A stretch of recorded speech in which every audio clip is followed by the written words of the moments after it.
మొదటి అధ్యాయం 5వ వాక్యం నుంచి కొద్ది మాటల ధ్యానం చేద్దాం. మేము ఆయన వలన విని మీకు ప్రకటించు వర్తమానమేమనగా, దేవుడు వెలుగై ఉన్నాడు, ఆయన యందు చీకటి ఎంత మాత్రమునూ లేదు. ఆయనతో కూడా సహవాసము గలవారమని చెప్పుకుని చీకటిలో నడిచిన ఎడల మనం అబద్ధమాడుచు సత్యమును జరిగింపకొందుము.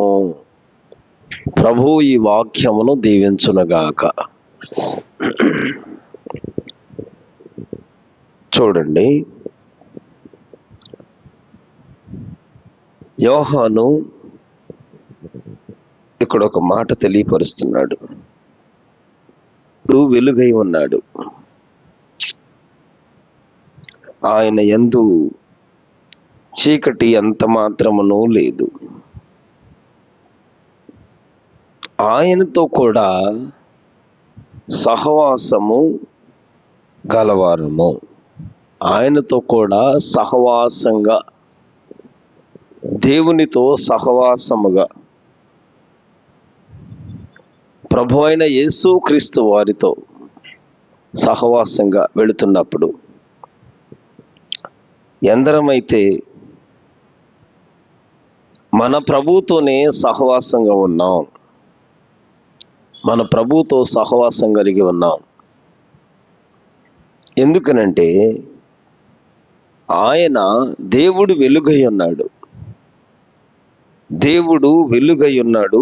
ఆయన యందు చీకటి ఎంత మాత్రమును అక్కడ లేదు. ఆమేన్. అక్కడ చీకటి లేదు, వెలుగుంది. ఎంతో కొంత చీకటి ఉందా? లేదు, లేదు. కొంచెమైనా, కొద్దిగైనా ఏమీ లేదు. ఇక దేవుడు వెలుగై ఉన్నాడు, అంతే. అక్కడ చీకటి అనేది అసలు లేదు. ఇక ఎంత మాత్రమును లేదు, చీకటికి లేదు. ఇక దేవుడు వెలుగై ఉన్నాడని సహవాసం చేస్తున్నప్పుడు, సహవాసం వెళ్తున్నప్పుడు, మన ప్రభు అయిన దేవుణ్ణి మనం వెంబడిస్తూ ఉన్నప్పుడు, అనుదినము దినదినము యేసుక్రీస్తు వారిని ఆరాధిస్తూ వెళుతున్నప్పుడు కొంచెం చీకటి ఉన్నా పర్వాలేదులే, కొద్దిగా చీకటి ఉన్నా పర్వాలేదులే, ఇలా ఉన్నా ఏమవదులే, ఈ చిన్న పాపమేగా, క్షమిస్తాడు యేసయ్య. ఆయనకు తెలుసు చిన్న చిన్న పాపం. చీకటి క్రియలు, చీకటి సంబంధమైన క్రియలు, చీకటిలో ఉండే ఆ స్వభావం కనుక వీళ్ళు అంటున్నారు కదా, యోహాన్ అంటున్నాడు, ఆయన యందు చీకటి ఎంత మాత్రము లేదిక, దేవుడు వెలుగై ఉన్నాడు. ఆమేన్. దేవుడు వెలుగై ఉన్నాడు. వెలుగు సంబంధులైతే వెలుగును వెతుకుతాం, చీకటి గలవారం అయితే చీకటి సంబంధులు, చీకటి వేనివి. ఆయన దగ్గర ఎంత మాత్రం కూడా చీకటి లేదు. చూడండి, ఆయనతో సహవాసము మొదటి అధ్యాయంలో చూస్తున్నప్పుడు, మాతో కూడా మీకును సహవాసము కలుగునట్లు, 3వ వాక్యం చదువుతున్నాను. మొదటి అధ్యాయం 3వ వాక్యం. మాతో కూడా మీకు సహవాసము కలుగునట్లు మేము చూచిన దానిని వినిన దానిని మీకు తెలియజేస్తున్నాం. మన సహవాసం అయితే తండ్రితో కూడాను, మన సహవాసం అయితే, ఆమేన్, మనకొక సహవాసం, మనము ఒక సహవాసంగా నడిచేటప్పుడు, మనం వెంబడిస్తున్నప్పుడు ఎట్లాగంట చూడండి, అక్కడ ఆ 3వ వాక్యంలో కింద మాటలో ఉంటుంది, మన సహవాసం అయితే తండ్రితో కూడాను, తండ్రితో ఉండాలి, ప్రభువైన యేసుక్రీస్తు అయిన కుమారునితో ఉండాలి, కుమారుడైన యేసుక్రీస్తుతో కూడా ఉన్నది. మనకు సహవాసం తండ్రితోనే ఉందా? అట్లాగే ఆగిపోతాం. కుమారుడుతుందా, కుమారుడితోనే ఆగిపోతాం. మనకు తండ్రి అయిన దేవునితోనూ ప్రభువైన యేసుక్రీస్తు వారితోనూ మనం సహవాసం కలిగి ఉండాలి. ఇక్కడ చీకటి లేదు, గమనించాలి. ఇక్కడ చీకటి కొంచెమైనా, కొద్దిగైనా చీకటి సాతాను క్రియ ఇక్కడేమి లేదు. ఇక లోక సంబంధమైనది, పాప సంబంధమైనది, అపవిత్రమైనది. పాపమును ద్వేషిస్తారు ప్రభు, పాపమును కోరుకోడు, పాపమును ఇష్టపడ్డు. పాపమును విడిచిపెట్టి పరిశుద్ధతలో ఉండినట్లు ప్రభువైన దేవుణ్ణి నడిపించేటప్పుడు మనమంట మన సహవాసము ఎవరితో ఉందో, సహవాసం ఇప్పుడు నడుస్తున్నాం కదా, ఆయనతోనే సహవాసం చేస్తున్నాంగా, ఆయన్నే వెంబడిస్తున్నాం కదా. ఈ సహవాసాన్ని బట్టి మనం ఏం చెప్తామంటే ఆయనతోనే సహవాసం గలవారమనే చెప్పుకునేది సహవాసం ప్రభుతోనే. చీకట్లో నడుస్తున్నాం, చెప్పుకునేదేమో ప్రభువైన దేవునితోనే సహవాసం. మేము యేసును వెంబడిస్తున్నాం, యేసు ప్రభువును స్తుతిస్తున్నాం, యేసును ఆరాధిస్తున్నాం. మాకు ప్రభు ఒక కార్యం చేశారు, ప్రభు మా ఏళ్ళ కృప చూపారు, ప్రభు మమ్మల్ని స్వస్థపరిచాడు, నా వ్యాధిని బాగు చేశాడు. నిజమే, దేవుడు నన్ను ముట్టాడు, దేవుడు నన్ను దర్శించాడు. నా ప్రియ సహోదరులారా, వీటన్నిటి నుండి వెళుతున్నప్పుడు, ఈ మార్గం గుండా వెళుతున్నప్పుడు ఎప్పుడైతే మనం దేవుణ్ణి వెంబడిస్తున్నామో, మన దేవుణ్ణి ఎవరైతే ఆరాధిస్తున్నామో, వెంబడిస్తున్నామో, ఇప్పుడు అంటాం కదా మాకు సహవాసం. ఎవరితోనో మన సహవాసం. మనం ఏ సహవాసం చేరుతామో, కీర్తనలు 106వ కీర్తన చూస్తున్నప్పుడు 106వ కీర్తన 35వ వాక్యం ఒకసారి చూద్దామా? 106వ కీర్తన 35వ వాక్యం చూద్దామా? 106వ కీర్తన తీయండి ఎవరైనా, చూడండి. 36వ వాక్యం చదువుతున్నాను. వారి విగ్రహములు 35 చూడండి ఒకసారి. అన్యజనులతో సహవాసము చేసి వారి క్రియలు నేర్చుకున్నారంట ఇశ్రాయేలీయులు. ఆశ్చర్య కార్యాలు ప్రభు చేశాడు. ఐగుప్తులో గొప్ప కార్యాలు చేశాడు, హాము దేశంలో ఆశ్చర్య కార్యాలు చేశాడు, ఎర్ర సముద్రం వద్ద భయము పుట్టించే కార్యములు చేశాడు. అంతేకాదు అద్భుతాలు, అనుదినము పోషించబడటం, తృప్తిపరచబడటం, వారి కొరకు జీవము కలిగిన దేవుడే అద్భుతాలు చేస్తూ ఉంటే వారంట అన్యజనులతో కలిసి ఆ సహవాసం చేయటం నేర్చుకుని వారు క్రియలు నేర్చుకున్నారంట. వారు ఎట్లా పూజ చేస్తారో, దేవుడు చేసిన మేలులను బట్టి వారు తిరుగుబాటు చేశారు.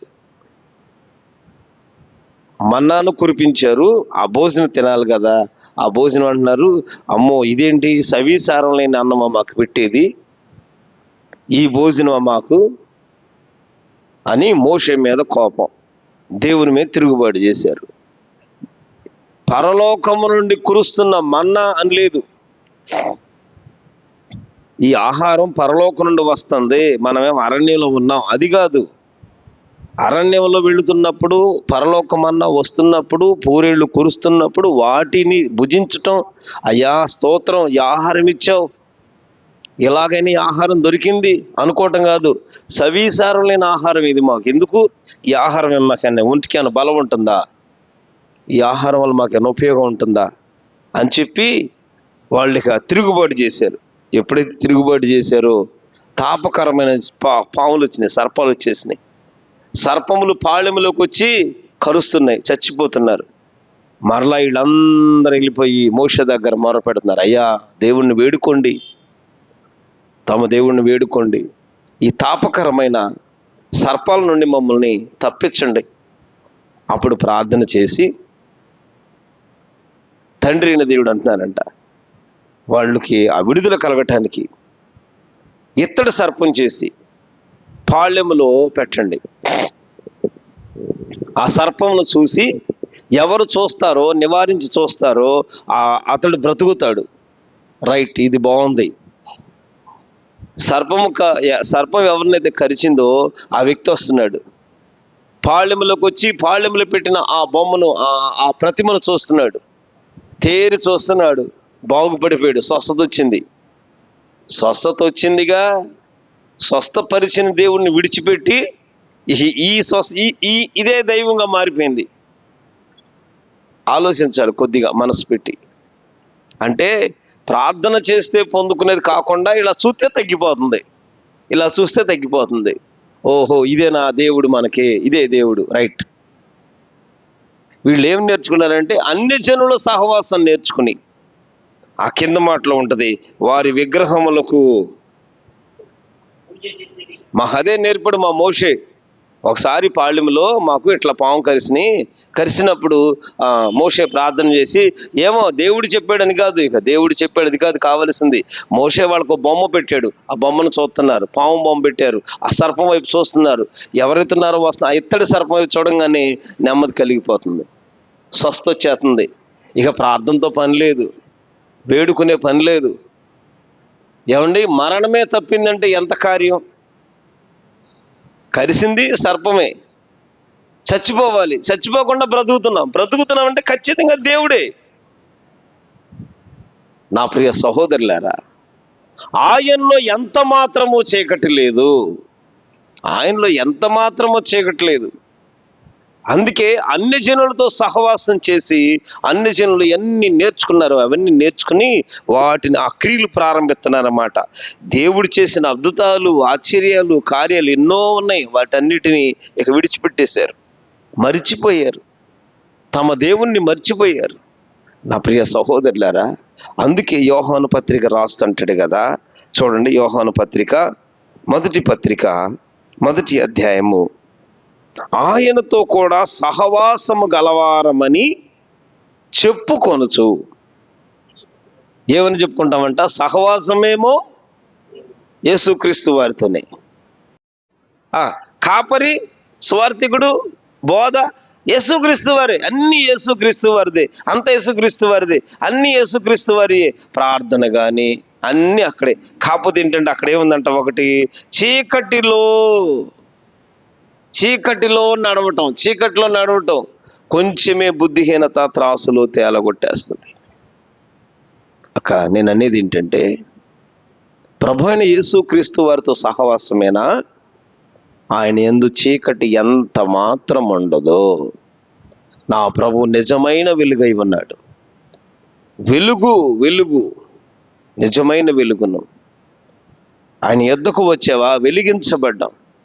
వెలిగించబడిన నీవు వెలుగు సంబంధిగానే ఉండాలి. ఇంకా అందులో కొంచెము కాస్త కూస్తో చీకటి క్రియలుగా ఉండకూడదు, చీకటి వారిగా ఉండకూడదు, చీకటి కలిగినట్టుగా ఉండకూడదు.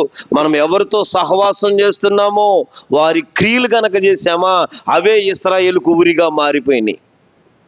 వాటిని సహవాసం అనుకున్నారు, వాళ్ళకి అక్కడ క్రమాన్ని నేర్చుకున్నారు, అదే వారికి ఉరిగా మారిపోయింది. అందుకని చెప్పుకొనుచు సహవాసం గలవారమని మొదటి అధ్యాయం యోహాను సువార్త 6వ వాక్యంలో, ఆయనతో కూడా సహవాసం గలవారమని చెప్పుకొనుచు చీకటిలో నడిచిన ఎడల మనం అబద్ధమాడుచు సత్యమును జరిగింపకుందుము. స్తోత్రం చెబుదామా? అబద్ధం ఆడినట్టు సహవాసం చేస్తూనే ఇంకా చీకట్లో ఉన్నావు. సహవాసంలో, పరిశుద్ధాత్మ సహవాసంలో ఉన్నావు, తండ్రి అయిన దేవునితో సహవాసం ఉన్నావు, ప్రభువైన యేసు క్రీస్తు సహవాసంలో ఉన్నావు. అనుదినము వాక్యము చేత వెలిగించబడుతున్నావా? అనుదినము నూతన పరచబడుతున్నావా? ప్రభువైన దేవుని సన్నిధిలోనికి అగుపడుతున్నావా? మంచిది. అయితేనంట ఆయనతో సహవాసం గలవారమనే చెప్పుకొనుచు. చీకటితో కనుకుంటే ఆ చీకటి ఏం చేస్తుందంటే, ఆ చీకటిలో నడుస్తూ ఉన్నాం అనుకో, మనం అబద్ధం ఆడినట్టు సత్యము మన లోపలికి జరగదిక. స్తోత్రం చెప్పండి. సత్యం మనలోకి జరగదిక. నువ్వు సత్యమునకు స్తంభంగా మార్చబడు. సత్యమైనది నీకు కలగదు, సత్యమైనది నీకు దొరకదు, సత్య సమాధానం నీకు దొరకదు. సత్యమును అనుసరించే జనముగా మనం ఉండం. సత్యము, నిజము, యథార్థము, అందులో ఏమీ లేదు, కల్మషం అనేది అక్కడ లేదు. సత్యము నీకు జరిగించేది లేదు. అబద్ధం ఆడుతున్న అబద్ధమునకు జనకుడున్నాడు, అబద్ధానికి తండ్రి. వాడే మొదటి నుండి అబద్ధికుడు. వాడు అంటున్నాడు, వచ్చి ఏదేను వనరుల దగ్గరకు వచ్చాడు, నిజమా ఈ పండ్లు తినమన్నాడా అని ఒక ప్రశ్న వేశాడు. మా తండ్రి ఫలాలు ఏం తినొద్దన్నాడయ్యా, మేము తినము. అవునా, ఎవరు చెప్పింది? ఆయనేనా? నిజమా? ఒక అనుమానం పెట్టాడు. నిజమంటే మాట్లాడినాడు ఒక మాట పడుతుంది. వీళ్ళిద్దరు మాట్లాడుకోవటమే తెలుసు, ఇద్దరే మాట్లాడుకున్నారు అప్పుడు దాకా. మూడో వ్యక్తి వచ్చి మాట్లాడుతున్నాడు. ఇప్పుడు మూడో వ్యక్తిగా కనపట్ల ఒక సర్పంలోకి వచ్చాడు. వాడికి ఎవడో ఒకళ్ళు కావాలి కదా, వానికంటూ రూపం లేదు కదా, రూపం లేదుగా వచ్చాడు. ఇక వాడు ఎన్నుకున్నాడు మంచిదాన్ని, ఒక ఏదైనా వనంలో వచ్చి అక్కడ మాట్లాడదు. అందులోకి వెళ్ళి దానితో ఇది ఒక స్వరం వినపడుతుంది. ఇంతకాలం తండ్రి అయిన దేవుని స్వరమే తెలుసు, తండ్రి అయిన దేవుని స్వరము తెలుసు. ఎక్కడున్నావా ఆదాం? నా తండ్రి స్వరం వినపడుతుంది. వచ్చేసి కనపడటం, తండ్రి పలకరింపే తెలుసు. తనకు తోడుగా ఉన్న ఏమే మాట్లాడుతుంది. మూడో వ్యక్తి వచ్చాడు. ఇప్పుడు నిజమా? ఇదేంటి మనలాంటి మాట ఈయన కూడా వచ్చింది? అయితే ఈయన కూడా, ఓహో నువ్వు కూడా, మనం ఒకటే బాస్, మనం ఒకటే. అరే మాట వినపడుతుంది. తండ్రిని చూడలేదండి, గమనించండి. తండ్రిని చూడలా, స్వరం విన్నారు. తండ్రి వారితో దగ్గరగా మాట్లాడుతున్నాడు, సహవాసం ఉంది. స్వరం అయితే మాత్రం తండ్రి స్వరం విన్నారు. కానీ ఇప్పుడు మానవ స్వరం ఒకటి కనపడుతుంది, మరొక స్వరం కనపడుతుంది అక్కడ. మూడోది నిజమా? అబ్బో, నిజమా అనేపాటికి డౌట్ వచ్చేసింది. నిజమా అని ఎవరన్నానంటే డౌట్ వచ్చేసినట్టేగా. నేను బాగా రాశాను అన్నాడు అనుకో పిల్లాడు, నిజమా అంటే చాలు వాడికి సందేహం మొదలైంది. నేను రాసినట్లు తప్పులు ఉన్నాయి అనుకుంటా. బాగా చదివే పిల్లాడిని మీరు అనండి, అది నేను శుభ్రంగా వచ్చినమ్మా, ఏం లేదు. లేదా నిజమా? డౌట్ వచ్చేసింది, డౌట్లు మొదలైనవి. అంతే. సహవాసం ఎవరితో ఉన్నాం? మన సహవాసం ఏది? తండ్రిని దేవుని నడిపింప, ప్రభువైన యేసు క్రీస్తు వాక్యమేనా? యేసయ్యతో నేనా నీ సహవాసం? యేసయ్య అంటున్నారుగా, నేనే మార్గమును, నేనే సత్యమును, నేనే జీవమును, నా ద్వారా తప్ప ఎవరు తండ్రి వద్దకు వెళ్ళరు. నన్ను చూడు, అయితే నేనే నువ్వు నా మాట నమ్మితే, నన్ను నమ్మితే తండ్రి నమ్మినట్టు. నన్ను చూస్తే అంత సమస్తం నేను తండ్రి ఒకటేని మాట్లాడుతున్నారు. సహవాసమే, దేవునితోనే సహవాసం. అదిగో పరిశుద్ధాత్మ సహవాసం మంచిది. ఎవరితో ఉంటున్నామో అక్కడ సహవాసం చేసేటప్పుడు ఇల్లే ఈ సహవాసంలో ఒకటి ఉంది, చీకటిలో నడిచిన ఎడల. సహవాసం ఉంటూ చీకటిలో నడిచిన ఎడల మనమిక అబద్ధమాడుచు సత్యమును జరిగింప. ఇక సత్యం జరగదు. ఇక సత్యమే లేనప్పుడు మనం ఎలా స్వతంత్రులు అవుతాం? సత్యం అనగా నీ వాక్యమే సత్యము. నీ వాక్యమునందు వీరిని ప్రతిష్ఠిత చేస్తున్నాను. యేసు ప్రభు వారు ప్రార్థన చేస్తున్నారు తన శిష్యుల నిమిత్తమై. ఈ నీ సత్యమునందు వీరిని ప్రతిష్ఠిత చేస్తున్నాను. వాక్యమే సత్యము. నా వాక్యం మీలో నిలిచి ఉన్న యెడల మీరు సత్యమును గ్రహిస్తారు. ఈ సత్యం మిమ్మల్ని సర్వసత్యంలోని తీసుకొస్తుంది. సర్వసత్యులు ఎప్పుడైతే నువ్వు స్వతంత్రుడిగా ఉంటావు. సత్యమును తెలుసుకుంటే స్వతంత్రత వస్తుంది, లేకపోతే దాసుడిగా ఉండిపోతావు. పాపానికి పట్టబడిపోయి ఉంటావు. ఏ వ్యసనం ఉందో ఆ వ్యసనం బయటికి రాదు, ఇక రానివ్వదు నిన్ను. ఏ పాపం నా పాపం నుండి బయటికి రానివ్వదు. కొంచెం చీకటి కొద్దిగా ఉందగా, కొంచెం ఉందగా, అంత బాగుంది, అన్ని బాగున్నాయి. కాతే ఎప్పుడన్నా అంత ఆదివారం కొంచెం అంతే. బలారాధనకి వెళ్తాం, బాప్తీసం తీసుకుంటాం, సంఘక్రమాలు ఉంటాం, చక్కగా సహవాసంగా లైట్లు కడతాం, అన్నీ బాగుంటాయి. పరిచర్యలు ఉంటాం, తెల్ల బట్టలు వేసుకుంటాం, అన్నీ బాగుంటాయి. ఈ చిన్నదేగా నెమ్మదిగా మానొచ్చు. ఇప్పుడు ఒకసారి యవన కాలంలో మానకపోయినా కొద్దిగా 40 సంవత్సరం వచ్చిన తర్వాత 50 వచ్చాక మెల్లిగా మానొచ్చు. సాతాని బోధ చేస్తూ ఉంటాడు పక్క నుండి, వాడు దుర్బోధకుడు. మన ప్రభువైన యేసయ్య మంచి బోధకుడు. ఆమేన్. ఏ బోధ వైపు వెళుతున్నామో, ఏ బోధలో నడుస్తున్నామో, ఏ మాటల్ని మనసులో పెడుతున్నావో, మంచిది, కొంచెమే ఏదో ఉంటుంది, ఏదో ఒకటి ఇది ఉండాలి. అన్నీ ఒకసారే మారకూడదండి. ఒకసారి కాదండి, పిల్లలు అయ్యేపాటికి అన్నీ మార్చుకోవచ్చు. పిల్లలు చిన్నోళ్ళు కదా, మళ్ళీ రేపు సంబంధాలు రావు. కాబట్టి మెల్లిగా నడుద్దాం. రేపు పిల్లల పెళ్ళికి ఎవరు నిలబడతారు మీరు ఆలోచించండి అని చెప్పి ఎట్లా ఏం చేస్తాం? మనం అబద్ధం ఆడం చీకటిలో నడుస్తున్న ఎడలా. నీ నోటితో అబద్ధం ఆడక్కర్లా, నీ నోటితో అబద్ధాన్ని చెప్పక్కర్లా, నువ్వు వంతు చెప్పక్కర్లా, వాయిదా వెయ్యక్కర్లా, నీ నీ నీ కనులు నీవు నువ్వేం చెయ్యక్కర్లా. చీకటిలో నడిచిన ఎడల, చీకటి క్రియలు, సాతాను క్రియలు, అంధకార క్రియలు, శరీర కార్యాలు, వీటిలో నువ్వు నడుస్తా ఉన్నావు కదా, ఇక అబద్ధం ఆడినట్లే. అబద్ధం ఆడేవా, సత్యము జరగదు. నీలో వాక్యమైన దేవుడు నిలిచుండు. వాక్యము చెబుతుంది, నీ వాక్యము నా పాదములకు దీపము, నా త్రోవలకు వెలుగై ఉంది. నీ వాక్యమే నన్ను బ్రతికిస్తుంది. నీ వాక్యము యవనస్తులు పాపము చేయకుండా భద్రపరుస్తుంది. యవనస్తులను భద్రపరచబడాలన్నా, ఆత్మీయ బిడ్డలు కట్టబడాలన్నా, రోగములు వ్యాధులు విడుదల కలగాలన్నా, గాయములు కట్టబడాలన్నా, సరైన మార్గంలో నడవాలన్నా వాక్యమే కదా. ఈ వాక్యము నీలో జరగకుండా సత్యము నీలో జరగదు. సత్యము అసత్యం దగ్గరగా ఉంటాయి. ఆపరేషన్ చేస్తున్న కన్నేదో చెప్పండి, చెప్పలేం. 2 కళ్ళు బాగా సోస్తాయి, ఆయనకే తెలుసు ఆపరేషన్ కన్ను ఇదండి అని చెప్తాడు. అట్లాగే సత్యమేదో నువ్వు గ్రహిస్తేనే, సత్యమేదో నువ్వు తెలుసుకుంటేనే. అందుకని చీకటిలో నడిచిన ఎడల నీ నడత మారాలి, నడవడం మారాలి. ఎవరితో నడుస్తున్నావు? ఏ చీకటి క్రియలో నడుస్తున్నావు? ఏ చీకటి పాలువారికి ఉంటున్నామో మనం? యేసు క్రీస్తుతోనే ఉన్నావా? యేసయ్యతోనే సహవాసం ఉందా? యేసు ప్రభు అయిన వానితోనే ఆ జీవమును కోరుకుంటున్నావా? యేసయ్య సత్యాన్ని వెతుకుతున్నావా? యేసయ్య త్రోవలోనే నీవు ఉన్నావా? యేసయ్య కానిదేదో మన ఆధ్యాత్మిక జీవితాల్లో పనిచేస్తే కనుక అబద్ధం ఆడుతున్నాము, సత్యమును జరిగింపకుందుము. అయితే 7వ వాక్యం చదువుతున్నా చూడండి. అయితే ఆయన వెలుగులో ఉన్న ప్రకారము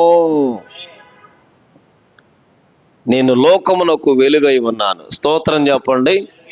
అందుకే యేసు ప్రభు వారి శిష్యులకి మత్తయి సువార్త మనం చదువుతున్నప్పుడు యేసు ప్రభు వారు తన శిష్యులకు చెబుతున్న మాట చూడండి. మత్తయి సువార్త, ఒకసారి మత్తయి సువార్త, మీరు లోకమునకు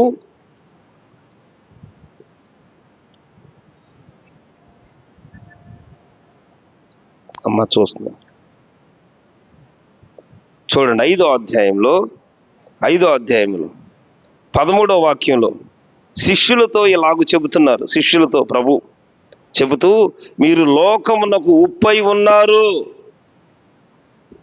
ఉప్పు నిస్సారమైతే అది దేని వలన మరలా సారం ఎట్లా పొందుకుంటుంది? ఉప్పులో ఉన్న సారం పోయింది, మళ్ళీ ఉప్పుకు సారం ఎట్లా వస్తుంది?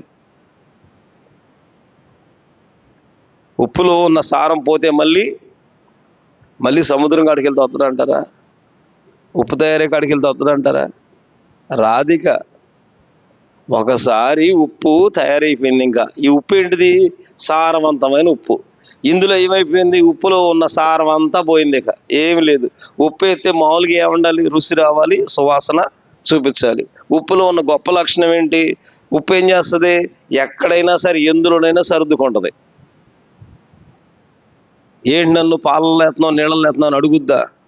ఉప్పులో ఉన్న గొప్ప లక్షణం అది. నీకు కావాలంటే చక్కగా సర్వీస్ చేసి పెట్టుద్ది. తనకు తానుగా ఏదైనా ఉప్పు భద్రత పరుస్తుంది, పాడవదు, వస్తువు పాడవదు. ఉప్పును బలిపీఠం మీద అర్పణకి వాడతారు. ఉప్పు ఉండాలి, బలిపీఠం మీద పెట్టి అర్పణకు ఉప్పు అవసరం. ఈ ఉప్పే కనుక పాడైపోయిందా, ఇక సారం కలగదు. అందుకే ప్రభు అంటున్నారు, ఉప్పు నిస్సారమైతే అది దేని వలన సారం పొందును?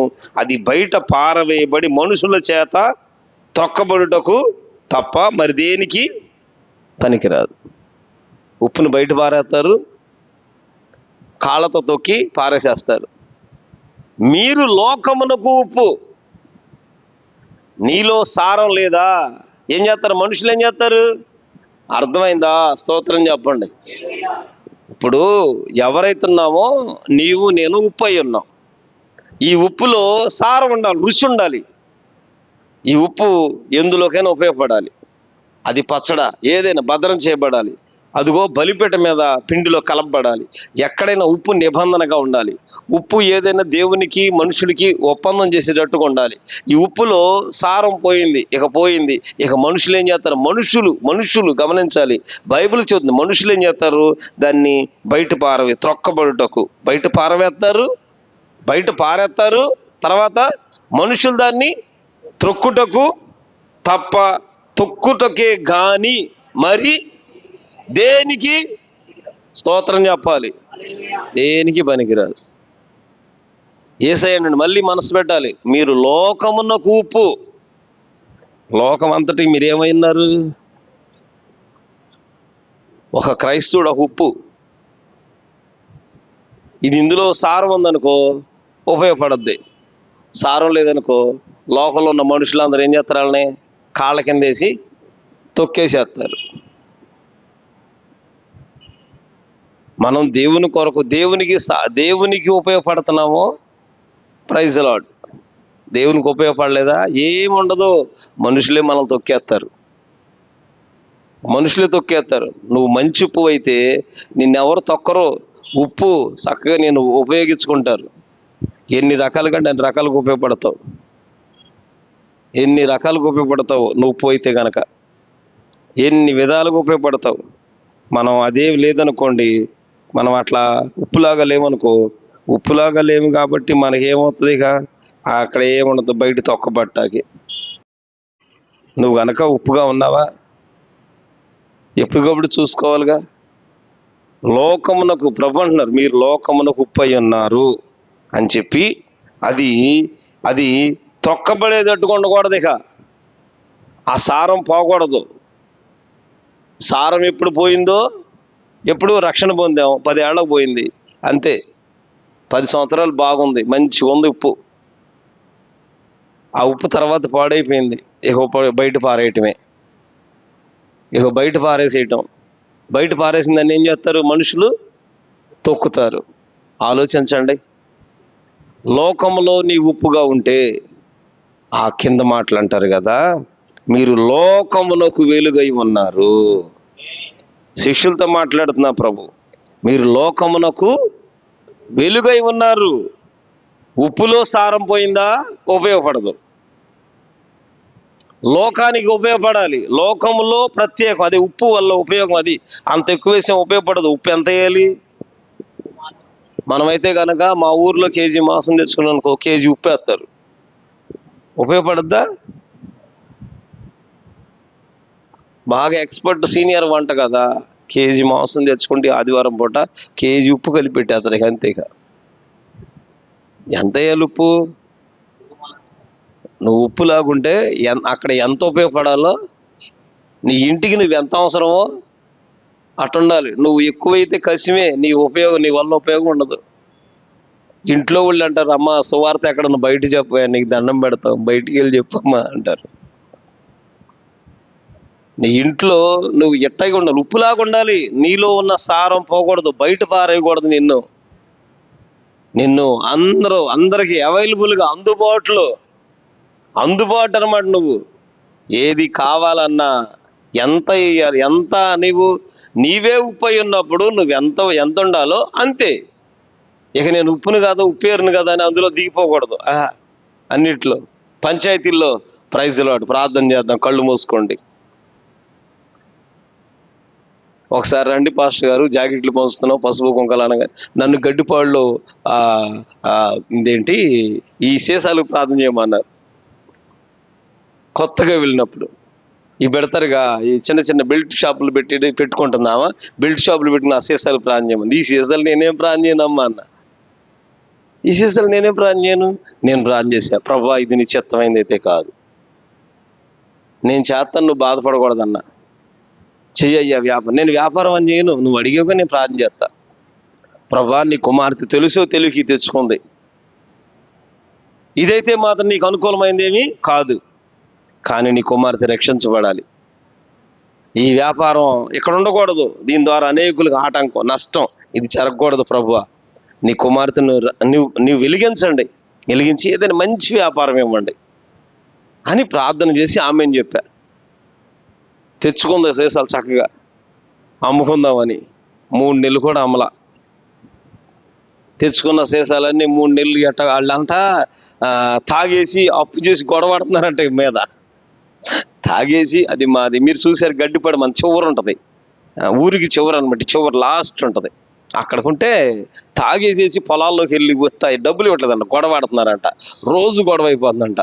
ఈ సీసాలు ఎత్తేసేసానయ్యా నేను అని మానేసేసానని చెప్పి ఈ వాటర్ లైన్ ఉంటుంది చూడండి, పైపులు, బోర్లు పెడతారే, బారు పొలాలు వేసుకుని నీళ్లు పెడతారు, పైపులు, ట్యూబులు, ఆ ట్యూబులు పెట్టుకుందండి. ఇంకా 3 నెలలు పెట్టి ఆ వ్యాపారం పోయింది. ఇంకా ఎవరు డబ్బులు ఇవ్వట్లేదంట.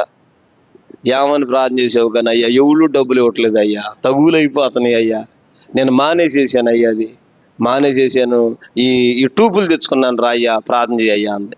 మళ్ళీ ట్యూబులు ప్రార్థన చేశా. స్తోత్రం చెప్పండి. మళ్ళీ ట్యూబులు ప్రార్థన చేస్తే చక్కగా వ్యాపారం, చక్కగా ట్యూబులు భలే నడిచినాయి. చక్కగా సంవత్సరం అంతా బాగా 2-3 సంవత్సరాలవే నడిచినాయి. తర్వాత రక్షణ పొందింది. ఈరోజు ప్రభు కొరకు ఉంది. ఆలోచించండి, మనం ఉప్పు అయి ఉన్నామని. ఆమెన్. ఉప్పు ఎంతో అంతే. ఇంట్లో కానీ నువ్వు ఎక్కడున్నా, ఉద్యోగం, వ్యాపారం ఎక్కడున్నా, అన్నాయ్ నువ్వు లోకానికి ఉప్పు. నువ్వు ఉప్పు అయి ఉంటే గనక నీవు ఎట్లా ఉండాలి అట్లా ఉండాలి. అదే ఉప్పు నిస్సారం అయిపోయిందా, ఇక అది ఎందుకు ఉపయోగపడదు, బయట పారవేయబడాలి, త్రుక్కు వేయబడద్ది. మరొక మాట చూడండి అక్కడ, మీరు లోకమునకు వెలుగై ఉన్నారు. కొండ మీద నుండి పట్టణము మరుగై ఉండనేరదు.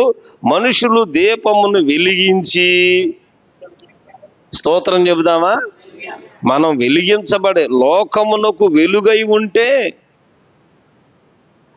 ఉప్పై ఉంటే అట్లా వెలుగై ఉన్నామా. మనుషులు దీపం వెలిగించి కొంచెము కింద పెట్టరు కానీ అది ఇంటి వారందరికీ వెలిగించుటకు దీపస్తంభం ఉంటుంది. దీపం పెట్టుకునే స్తంభం అక్కడే. ఇప్పుడు కరెంట్లు వచ్చాక దీపస్తంభాలతో ఏమి లేదులేండి. అప్పుడు కరెంటు లేనప్పుడు చీకట్లో కొంచెం చిన్న లైట్ అయినా వెలుతురు ఎక్కువ ఇచ్చినట్లు ఉంటుంది. మనం వెలుగు సంబంధులు అంటున్నారు ప్రభు, మీరు లోకమునకు వెలుగై ఉన్నారు, ఉప్పై ఉన్నారు. అది బయట వారికి, వెళ్ళే వారికి అందరికీ కనపడేటట్లుగా, ఇంటి నుండి వారికి అందరికీ వెలిగించేటట్లుగా, ఇంటి వారందరికీ తన ఇంటి వారందరికీ ఒక్క దీపం వెలిగించబడింది. ఒక్కడే వెలిగించబడ్డాడు. ఇంటి వారందరికీ ఆ వెలుగు కనపడాలి. ఆమెన్. ఈ వెలుగు కదక్కాయ్, యేసయ్య వెలుగు, ప్రభు అయిన యేసుక్రీస్తు వారు. స్తోత్రం చెప్పండి. యేసయ్యకి స్తోత్రం చెప్పండి. హల్లెలూయా. నీవు వెలిగించబడ్డావంటే యేసయ్య వెలుగు నీ ఇంట్లో ఉండాలి. యేసయ్య వెలుగు నీ ఇంటి వారందరూ కనపడాలి. యేసయ్య నీ ఎడల చేసిన కార్యాలు ఇంట్లో వాళ్ళు చూడాలి. నువ్వు ఇంటి వారి ఎదుట నీ క్రియలు సత్క్రియలుగా మారాలి. ఆమెన్. నీ వెలుగు ప్రకాశింపాలి. హల్లెలూయా. నీ వెలుగు అక్కడ కనపడాలి. అందుకే వెలుగు ఎట్లాంటి వెలుగు ఇది? మనం వెలిగించబడ్డాం, అక్కడ వరకే, ఇంకా మిగిలిన లేవు. అక్కడ దీపస్తంభం లేదు, తన ఇంటి వారికి వెలుగు లేదు. అక్కడ వెలుగిస్తున్నాం కదా, ఇంటి వారికి వెలిగించే దీపస్తంభం లేదా? మరలా అక్కడ మనుషులు మీ సత్క్రియలు చూడాలి.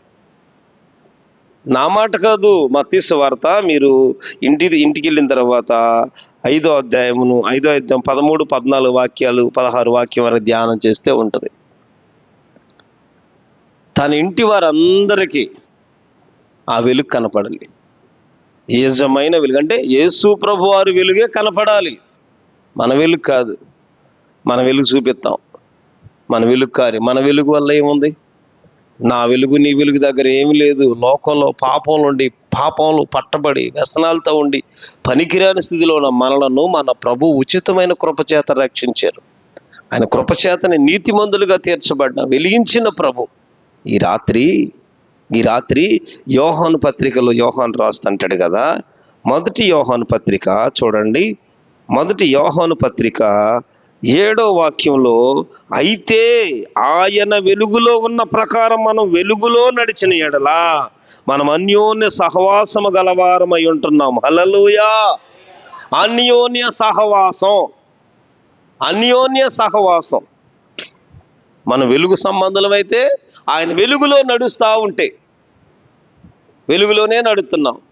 తండ్రితో సహవాసం, కుమారునితో సహవాసం, పరిశుద్ధాత్మ సహవాసం, అన్యోన్య సహవాసం, అందరూ కలిసి ఉండే సంతోషం. సహవాసం కనుక కలిసి ఉన్నామా? చూడండి 133వ కీర్తన ఒకసారి. కీర్తనల అధ్యాయం తీయండి. 133వ కీర్తన చూడండి ఒకసారి, తీయండి. 133వ కీర్తన తీసిన వాళ్ళు కీర్తనల అధ్యాయం చదువుతారా? 133 తీస్తే చదవండి. ఐక్యత కలిగి నివసించుట ఎంత మేలు, ఎంత మనోహరము. అది తల మీద పోయబడి అహరోను గడ్డము మీదుగా కారి అతని అంగీల అంచుల వరకు దిగజారిన పరిమళ తైలము వలె ఉండును. సియోను కొండల మీది దిగివచ్చు, హెర్మోను మంచు వలె ఉండును. ఆశీర్వాదము, శాశ్వత జీవము అచ్చట ఉండవలెనని. ఆమెన్ చెబుదామా? ఆమెన్ చెబుదామా? అచ్చట ఉండాల్సింది ఏంటిది? ఆశీర్వాదం, శాశ్వత జీవం. ఆశీర్వాదం, శాశ్వత జీవం. సహోదరుల ఐక్యత. మనమేమో దేవునితో అన్యోన్య సహవాసంగా నడుస్తున్నాడు వెలుగులో. అప్పుడు సహోదరుల ఐక్యతగా మారుతుంది. ఆమెన్ చెప్పాలి. అంటే ఒక్కలే కాదు, ఇక్కడ ఒక్కలే కాదు. నీవు వెలుగులో నడుస్తున్నావు, నీవు వెలుగులో నడుస్తున్నావు, నీవు వెలుగులో నడుస్తున్నావు, నీవు వెలుగులో నడుస్తున్నావు. మనం నడిచే నడతంతా ఐక్యతగా మారుతుంది, సహోదరుల ఐక్యతగా మారుతుంది. సహోదరుల ఐక్యత అనేపాటికి అహరోను తల మీద పోయబడిన అహరోను గడ్డం మీదగా కారి అది అంగీల అంచు దిగజారిన పరిమళ తైలం. తల మీద నుండి గడ్డం మీదుగా కింద నుండి కింద దాకా సహవాసం, ఐక్యత. నీవేం వెలుగులో, మరి ఇంకొకళ్ళు చీకట్లో. నీవేమో వెలుగులో, ఇంకొకళ్ళేమో చీకట్లో. ఏం కాదులే, ఈ కొంచెం చీకటేగా, ఏమైంది, నేను ఏముందండి, ఏదో చూస్తున్నాం, ఏమైంది, కొద్దిసేపే కదా, కొద్ది రోజులే కదా, తర్వాత నెమ్మదిగా మారుతాం, నెమ్మదిగా వస్తాం. నెమ్మదిగా మారేది రేపు మనకు లేదక్క. రేపు అనేది లేదు. ఈ దినము వారమే, నిన్నటి వారమే, ఈ రోజు వారమే. రేపు మనది కాదు. నేడుండి రేపు కనబడని గడ్డి ఎంత తన సువాసన, తన మకరందం, ఆ గడ్డి తన సౌందర్యాన్ని చూపిస్తుంది. రేపటనేది లేదు. మనం అంటాం రేపు మారుతామండి, వచ్చే క్రిస్మస్ ప్రార్థనకు బాప్తీసం తీసుకుంటాం, జనవరి 1 తీసుకుంటామండి కదా. మనము వెలుగు సంబంధులమైతే దీపస్తంభం, నువ్వు వెలుగు సంబంధమైతే కనుక దీపస్తంభం మీదకి ఎక్కాలి. ఆమెన్ చెప్పండి. నువ్వు వెలుగు సంబంధమైతే అందరిలో కలిసేది కాదు, కింద కూర్చునేది కాదు. ఇది వెలుగు సంబంధం. తన ఇంటి వారందరూ నా యేసయ్య వెలుగు యొద్దకు వచ్చుదురుగాక. నీ ఇంటి వారందరూ, నీ పిల్లలు నువ్వు ఒక్కడవే దేవుడిని ప్రేమించి వెలిగించాడు. నీ వెలుగు అక్కడ కనపడాలి. ఎప్పుడైతే మనం వెలుగు సంబంధులుగా ఉన్నామో అన్యోన్య సహవాసం అవుతుంది. అన్యోన్య సహవాసం ఒక్కడే మొదట, తర్వాత ఇంటి వారందరినీ రక్షించుకున్నట్టు. ఒక్కడే తన ఇంటి వారందరినీ వెలుగు యొద్దకు నడిపించాడు. తన వెలుగు కాదు, మన వెలుగు కాదు. మనం ఏం చేస్తాం, మన వెలుగు లేకపోతే మన సొంతమో చెప్తాం. ఏం కాదు, ఇప్పుడు కొద్ది ఎట్లా చేసుకోవాలి మా ప్రార్థన అనుకో, ఏం కాదురా, పద్దాక అట్టగే ప్రార్థన అట్టక్కర్లా అయ్యా, పద్దాక చేసేవనుకో నీకు ఇంకా మోకాళ్ళు నొప్పులు వచ్చేస్తాయి. ఇదిగో నేను చెప్పేది ఏంటంటే, ఎక్కువ ఉపవాసాలు ఉండమాకండి. నేను ఉందాను, వద్దు. ఎట్టా బలపరుతామంటే వాళ్ళు అనుకున్నదంతా ఇక్కడ చెప్తారు. వీళ్ళు ఏం చేస్తారు, దీన్ని ఇదేనేమో నిజంగా దీపస్తంభం మీద ఉన్న దీపం అయితే తన ఇంటి వారందరికీ వెలిగిస్తుంది. తన ఇంటి వారికి వెలిగివ్వటంతో పాటు మనుషులు ఆ సత్క్రియలు చూస్తారంట. మనుషులు సత్క్రియలు చూస్తారు. మనుషులు సత్క్రియలు చూసి తండ్రి అయిన దేవుణ్ణి మహిమపరుస్తారు. తండ్రి అయిన దేవునికి మహిమ వచ్చేది అట్లా, దీపస్తంభం వెలిగించిన వెలుగు దీపస్తంభం మీదకి వెళ్ళింది. నీవు లోకానికి ఉప్పు అయి ఉన్నావు అనుకో, నీ సారం ఉపయోగపడదు, ఉప్పు ఉపయోగపడతావు. అందులో సారం పోయిందా బయట పారవేస్తారు. మనుషులు దాన్ని తొక్కివేస్తారు. బయట పారవేయటం తప్ప దేనికి ఉపయోగపడదు. ఇక మనుషులు గమనించండి, మనుషులు కాళ్ళతో తొక్కేది ఎవరిని? ఉప్పుగా ఉన్నవారినేనా? ఆలోచించండి. ప్రభువేమో లోకమునకు మీరు ఉప్పు అయి ఉన్నారు అన్నాడు. ఈ ఉప్పు ఉపయోగపడపోతే మనుషులే కాళ్ళతో తొక్కుతారు, బయట పారవేస్తారు. ప్రభు అంటారు, మీరు లోకమునకు వెలుగై ఉన్నారు. మీ వెలుగు క్రియలు గనక లేవా? మీరు వెలుగై ఉంటేనా? మీ వెలుగు ప్రకాశించాలంటే, తన ఇంటి వారందరికీ వెలుగు ఉండాలంటే నువ్వు దీపస్తంభం మీదకి వెళ్ళాలి. దీపస్తంభం ఎత్తు. ఆ ఇంట్లో, ఆ ఇళ్ళంతటికి నడిచే దారి ఉంది. ఆ ఇంటంతటికి దారి, ఆ ఇంటికి దారి చూపిస్తుంది. ఆ ఇంటి వారు బయటికి పోవాలన్నా, లోపలికి రావాలన్నా, లోపలికి వెళ్ళాలన్నా, బయటికి రావాలన్నా, నీ ఇంట నుండి ఆశీర్వాదమే కావచ్చు, దీవెన, నీ ఇంట దరిద్ర దాటిపోవాలన్నా, శాపం తొలగిపోవాలన్నా నిజమైన వెలుగు ఒకటి ఉంది. ఆమేన్. ఆ వెలుగు చేత వెలిగించబడ్డావా? దీపస్తంభం. ఈ దీపస్తంభం మీదకి వెళ్ళిందిగా. ఇక అందరూ ఆ వెలుగు ఎద్దకు నడుతున్నారుగా. మనుషులంట సత్క్రియలు చూస్తారంట. అరే, ఒకప్పుడు ఆ ఇల్లు పాపంతో ఉంది. ఒకప్పుడు ఆ ఇల్లు, మా ఇల్లు అంత దరిద్రమైంది. ఒకప్పుడు దేవుని అంగీకరించిన తర్వాత, మా ప్రభు నమ్ముకున్న తర్వాత దేవుడు అనేకమైన కార్యాలు చేస్తూ వచ్చారు. నా ప్రియ సహోదరులారా, మనము వెలుగులో నడిచిన ఎడల, అందుకే వెలుగులో నడిచిన ఎడల చూడండి, వెలుగులో నడిచిన యోహాను సువార్త పత్రికల్లో మొదటి పత్రిక 7వ అధ్యాయములో ఆయన వెలుగులో ఉన్న ప్రకారం, ఆమేన్, యేసయ్య వెలుగులో ఉంటే నువ్వు వెలుగులోకి రావాలి. యేసయ్య వెలుగులోనే నడవాలి. ఆయన వెలుగులో ఉన్న ప్రకారం మనము వెలుగులో నడిచిన యెడల, చూడండి, చీకట్లో నడిస్తేనేమో అబద్ధం ఆడతాం, సత్యం జరగదు. అక్కడ వెలుగులో ఉంటే వెలుగులో నడవాలి. ఆమేన్. వెలుగు నడక, హల్లెలూయా, అది జీవపు వెలుగు. అక్కడ జారిపోదు, నీ కాలు జారిపోదు. జీవపు వెలుగు. నీ నడతలు అక్కడ సరిచేయబడతాయి, నడకలు సరిచేయబడతాయి, త్రోవలు సరిచేయబడతాయి. ఎందుకు? బైబిల్ చెప్తుంది కదా, ప్రయాసపడి భారం వచ్చిన సమస్త జనులారా నా యొద్దకు రండి, నేను మీకు విశ్రాంతి కలుగజేస్తాను. నా కాడి సులువు, తేలిక.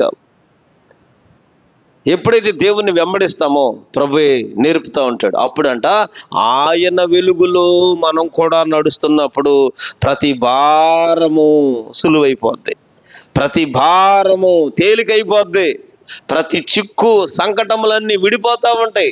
ఏది సంకుచితంగా ఉంది అది ఇరుకు ద్వారం, అది సంకుచితం. అందులోకి వెళ్ళేవారు కొద్దివారే, కనుగొనేవారు కొంతమంది. కానీ ఇరుకు ద్వారమునే ప్రవేశించండి, విశాల ద్వారం వద్దంటున్నారు. విశాలమైంది ఎట్లుంటది? విశాలమైంది నాశనానికి వెళ్ళిపోయేది. ఇరుకు ద్వారమేమో నిత్య జీవం. ఇరుకు ద్వారంలోకి వెళ్ళాలంటే కష్టం అన్నమాట, సంకుచితం, కనపడదు. ఇక్కడ నుండి చూస్తే పెద్ద రోడ్డు అయినా చిన్న రోడ్డు లాగానే ఉంటుంది. ఆ దారిలో వెళ్తా ఉంటేనే, ఇప్పుడు ఆ కార్నర్ తిరగాలి, అంత రౌండ్ తిరగాలనుకోండి, అమ్మో అక్కడ తిరగదేం, కానీ ఆ రోడ్డు వెళ్తే అక్కడ తిరిగిపోతాం. ఇక్కడ నుండి చూస్తే ఇబ్బంది, అక్కడికి నడుస్తూ ఉంటే తేలిక. సంకుచితం. నా ప్రియ సహోదరులారా, మనం వెలుగు సంబంధులమైతే గనక, ఆమేన్, ఆయన వెలుగులో నడిస్తే మనం అన్యోన్య సహవాసం గలవారమయ్యుందుము. అంతేకాదు, అప్పుడు ఆయన కుమారుడైన యేసు రక్తము ప్రతి పాపముల నుండి మనలను పవిత్రులుగా చేస్తుంది. హల్లెలూయా. ప్రతి పాపము, చూడండి అక్కడ మాట. అప్పుడు ఎప్పుడంట? నీవు అన్యోన్య సహవాసము గలవారమై వెలుగులో ఉంటేనే. యేసయ్యతో సహవాసంతో, యేసయ్యతో, తండ్రి అయిన దేవునితో, అదుగో పరిశుద్ధాత్మతో నీవు యేసయ్య అన్యోన్య సహవాసం. నేను అడుగుతున్నా, నీ సహవాసం ఎవరితో? నీ సహవాసం ఎవరితో నడుస్తున్నావు? చీకటిలోనా? ఆయనలో ఎంత మాత్రం చీకటి లేదు.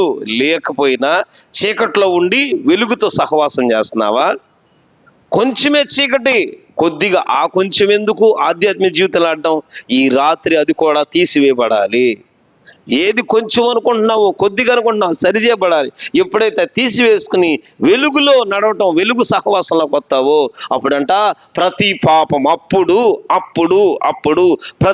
ప్రతి పాపము నుండి మనలను పవిత్రులుగా చేస్తుంది. ఏంటిది? ఆయన కుమారుడైన, ఆమేన్, ఆయన కుమారుడైన యేసుక్రీస్తు రక్తము. నీ విడిచిపెట్టి వస్తే నిన్ను యేసు రక్తము ప్రతి పాపము నుండి పవిత్రులుగా చేస్తుంది. కొంచెమే పాపమా, చిన్న పాపమా, చిన్న లోపమా, ఏముందో ఈ వాక్యం వింటుండగా ప్రభు నిన్నేం ప్రేరేపిస్తున్నాడు? నీ మనసుని ఎలా దర్శిస్తున్నాడు? ఏ సిద్ధపాటుతో వాక్యం వింటున్నావు? ఈ పూటైనా సమయం ఉండగానే, దీపం ఉండగానే నిన్ను దేవుడు లోకానికి ఉప్పుగా చేసుకుంటే తొక్కబడేటట్టుగా ఉండకూడదు, సారం లేని ఉప్పుగా మారకూడదు.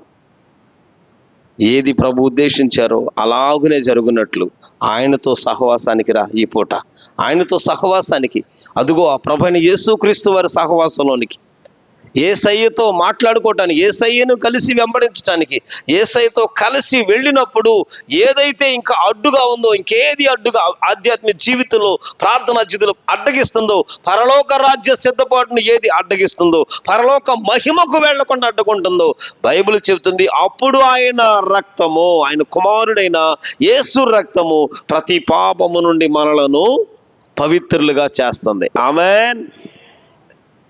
పాపము పరిహారానికి అవకాశం ఉంది. హల్లెలూయా.